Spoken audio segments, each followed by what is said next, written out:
भाई ने कमेंट किया था कि हम बहुत ज़्यादा पूजा पाठ करते हैं फिर भी हमारे घर में भूत प्रेत से संबंधित परेशानियां बनी रहती हैं। मैं डेली शिव चालीसा का पाठ करता हूँ, मैं डेली हनुमान चालीसा का पाठ करता हूँ, मैं डेली सुंदरकांड का पाठ करता हूँ, पर फिर भी मेरे घर में भूत प्रेत की परेशानियां बनी हुई हैं। कभी मेरी मम्मी को दिक्कत आ जाती है, कभी मेरी बहन को दिक्कत आ जाती है, और वो जो परेशानी बनी होती है वो कभी किस नाम लेकर बता दिए, कभी कोई नाम नहीं, कभी कहती है मैं काली हूँ, कभी कहती है मैं हनुमान हूँ, कभी कहती है मैं घर का पितर हूँ। तो मैं आपको बता दूं, ये जो प्रश्न है ये बहुत अच्छा प्रश्न आपने पूछा है कि पूजा पाठ करने के बावजूद भी आपके घर में भूत प्रेत से संबंधित जो बाधाएं हैं वो बनी रहती है। देखिए, जो भूत प्रेत की जो परेशानी होती है सबसे ज़्यादा किन लोगों के घर में प्रवेश करती है? सबसे ज़्यादा उन लोगों के घर में प्रवेश करती है जिन घरों के जो सकारात्मक शक्तियां हैं वो कमज़ोर होती हैं।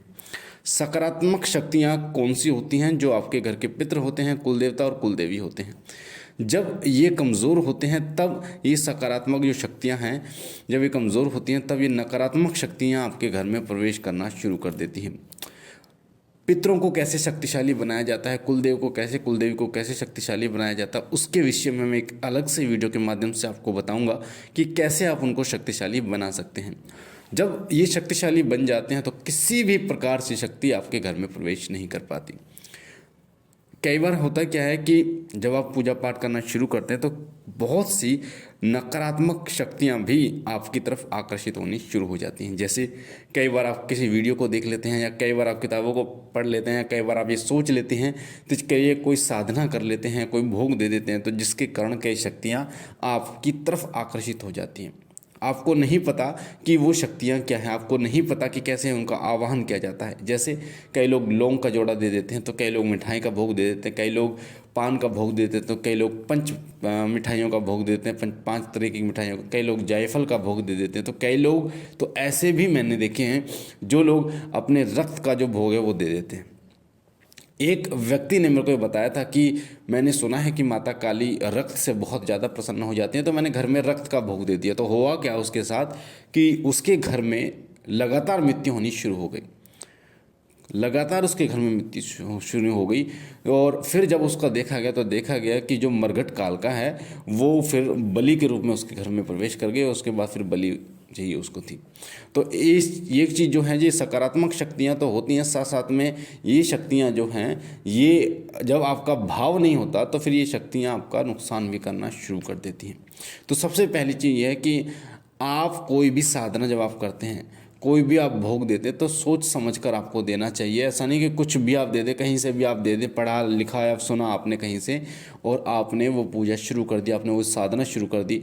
आप उसके नियमों को भली भांति से जान लें। जैसे गुरु होना आवश्यक है, सुरक्षित घेरा आपको लगाना चाहिए। कोई भी साधना करने से पहले ये महत्वपूर्ण है कि आपके पितृ और कुल देवी और कुल देवता आपसे प्रसन्न हो। जब तक वो प्रसन्न नहीं होंगे तब तक कोई अन्य शक्ति, चाहे वो भगवान शिव ही क्यों ना, वो प्रसन्न आपसे कभी भी नहीं हो सकते। तो आपके घर के जो पितृ हैं, आपकी जो घर की शक्तियां हैं, उनको ताकतवर आपको बनाना, उसके लिए मैंने आपको बताया कि एक अलग से वीडियो मैं आपको बनाऊंगा जिसमें मैं आपको बताऊंगा कैसे उन्हें ताकतवर बनाया जा सकता है। तो अपने घर में कोई भी आप साधना भोग प्रसाद देने से पहले जानकारी प्राप्त करें कि कैसे उसको करना चाहिए, कैसे नहीं करना चाहिए। दूसरी बात यह कि घर में जो नकारात्मक शक्तियाँ होती हैं, जो घर में नकारात्मक शक्तियाँ वास करती हैं, वो वास करती हैं। एक तो आप मान लीजिए आ रहे हैं मार्केट से, आप कहीं से भी आ रहे हैं, आपने मिठाई ले रखी है और आप शमशान के आसपास से गुजर गए, तो कई बार उस मिठाई के साथ भी वो शक्तियाँ, नकारात्मक शक्तियाँ आपके घर में वास कर जाती हैं। उस समय क्या करना होता है, मैंने पहले भी वीडियो में बताया कि जब भी आपके घर में या तो कोई सफ़ेद चीज़ आए या फिर कोई मिठाई आए, तो उसमें से थोड़ा सा टुकड़ा तोड़कर, मान लीजिए आपने 2 किलो आपके घर में मिठाई है, तो 2 किलो में से पूरे में से नहीं तोड़ना, उसमें से थोड़ा सा टुकड़ा लेना है और जो भी मिठाई आपके घर में आई है, जो भी सफ़ेद चीज़ आपके घर में आई है, उस जो आपका मेन दरवाज़ा उसके बाहर फेंक देना और दरवाज़ा बंद कर देना है।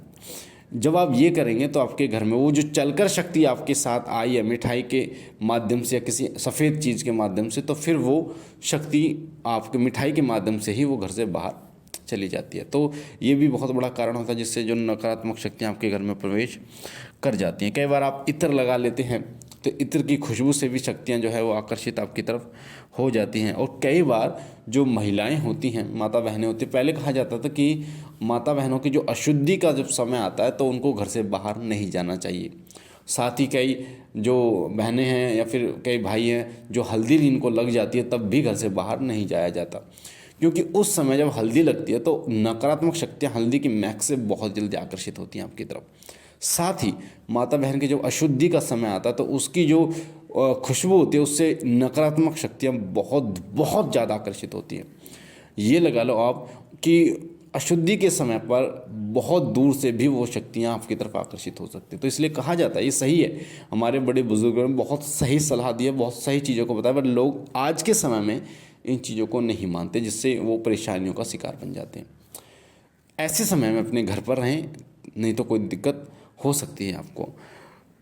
एक चीज़ और है कि कई बार जो हमारे जानने वाले लोग हैं वो हम पर तंत्र कर देते हैं। तंत्र वही शक्तियाँ वही लोग करते हैं जो हमारे बारे में जानते हैं, हमारे घर के बारे में जानते हैं, कितने सदस्य हैं उनके बारे में जानते हैं, कमज़ोरियों के बारे में जानते हैं, कुल देवी कुल देवता के बारे में जानते हैं, गोत्र के बारे में जानते हैं, पितरों के बारे में जानते हैं। साथ ही हम कितनी पूजा पाठ करते हैं उसके बारे में जानते हैं, कितना भोग प्रसाद देते हैं उसके बारे में जानते हैं, काम धंधा कहाँ करते हैं उसके बारे में, यानी सारी डिटेल उनके पास होती है। वो तंत्र करवाते हैं, वो गोत्र के माध्यम से कराते हैं, वो नाम के माध्यम से कराते हैं, वो आपके बाल के माध्यम से कराते हैं, वो आपके कपड़ों के माध्यम से कराते हैं, वो आपके नाखून के माध्यम से कराते हैं, वो आपके पैर की मिट्टी, जो पैर के नीचे की मिट्टी होती है उसके माध्यम से कराते हैं। तो अलग अलग तरीके से जो है वो नकारात्मक शक्तियों को भेजते हैं, यानी तांत्रिक क्रियाएँ कराते हैं। अब जो तांत्रिक क्रियाएं की जाती है तो सबसे पहले जो शक्ति जो भेजी जाती है तांत्रिक क्रियाओं में, वो गंदी शक्ति भेजी जाती है, क्योंकि उस भगत को पता है कि इस घर में, क्योंकि बताया गया है उस व्यक्ति को जो तंत्र करा रहा है, उस घर में सकारात्मक शक्तियों का वास होता है, उस घर में शुद्ध शक्तियों का वास होता है। तो वो क्या करता है, वो अशुद्ध शक्तियाँ आपके घर में भेजता है। कोई शमशान की शक्ति आपके साथ घर में भेज दी, या कोई ऐसी गंदी शक्ति आपके घर में भेज दी। जैसे कई जो तांत्रिक होते हैं इनके वश में ऐसे प्रेत भी होते हैं, जैसे कोई महिला मर गई है, बच्चा पैदा होने पर वो मरी है, या फिर कोई एक्सीडेंट से कोई व्यक्ति मर गया, कोई फांसी लगाकर कोई व्यक्ति मर गया, कोई जलकर कोई व्यक्ति मर गया है। तो ये जो लोग होते हैं, ये जो मरे हुए लोग होते हैं, ये बहुत शक्तिशाली होते हैं। एक व्यक्ति होता है जो अपनी मौत मरा, और एक व्यक्ति जो इस तरीके की परेशानियों में मरा है, तो उन व्यक्तियों के अंदर इतनी ऊर्जा, इतनी शक्ति होती है कि वो बड़े से बड़े कार्य को करने में सक्षम होते हैं। और अगर ये किसी व्यक्ति के ऊपर आ जाएं तो बहुत बहुत समय तक उस व्यक्ति को परेशान करते हैं और बहुत जल्दी से शरीर से नहीं निकलते। तो ये लोग क्या करते हैं, इन्हीं लोगों को आपके घर में भेजते हैं। तो सबसे पहले ये उन लोगों के माध्यम से जब उस शक्ति को भेजते हैं तो सबसे पहले आपके पितरों को भी बांधते हैं, कुलदेवी का बंधन करते हैं। अब देखिए, ये जो बंधन है, बंधन मैंने आपको पहले बताया कि बंधन क्या होता है। बंधन ऐसा नहीं है कि कुलदेवी माता शीतला हमारे करके कुलदेवी गोगा झारवी तो उनको बांध दिया गया। बांध दिया कहने का मतलब है कि ये शुद्ध देवता हैं, इनको जब वो नकारात्मक कोई ऐसी शक्ति भेजी जाती है जो अशुद्ध होती है तो ये उसके पास नहीं जाते, यानी उसको नहीं छूते, क्योंकि ये शुद्ध देवता होते हैं, जिस तरीके बालाजी महाराज होते हैं। तो ऐसी शक्तियों पर जब ये भेज दी जाती है, जैसे कई लोगों का ये भी मानना होता, कहते हैं कई लोग कि हमारे घर में जी खून के छींटे पाए गए, या रंगे हुए हल्दी से रंगे हुए चावल पाए गए दरवाजे के पास। तो ये ऐसा ही होता है, क्योंकि जो तंत्र क्रियाएँ करने वाले होते हैं इसी के माध्यम से करते हैं। तो कई लोग खिला पिला देते हैं आपको, शराब में कई लोग खिला पिला देते हैं, या मिठाई में खिला देते हैं, या फिर कोई चावल सफ़ेद हैं उसमें खिला पिला देते हैं, तो उसके माध्यम से भी तंत्र किया जाता है आपके ऊपर।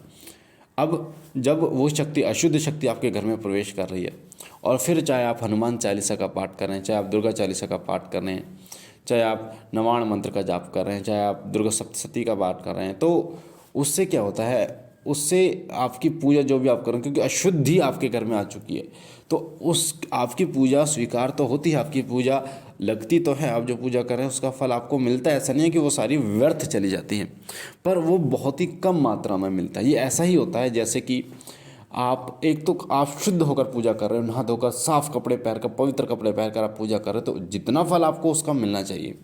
और उसके उल्टा आप नहाए नहीं हो, आपने गंदे कपड़े पहन के तब पूजा कर रहे हो, तो उसका फल आपको कम मिलता है, क्योंकि जो शक्तियाँ होती हैं, जिन शक्तियों की आप उपासना कर रहे हो, उनकी जो ऊर्जा है वो आपको प्राप्त नहीं होती गंदगी की वजह से।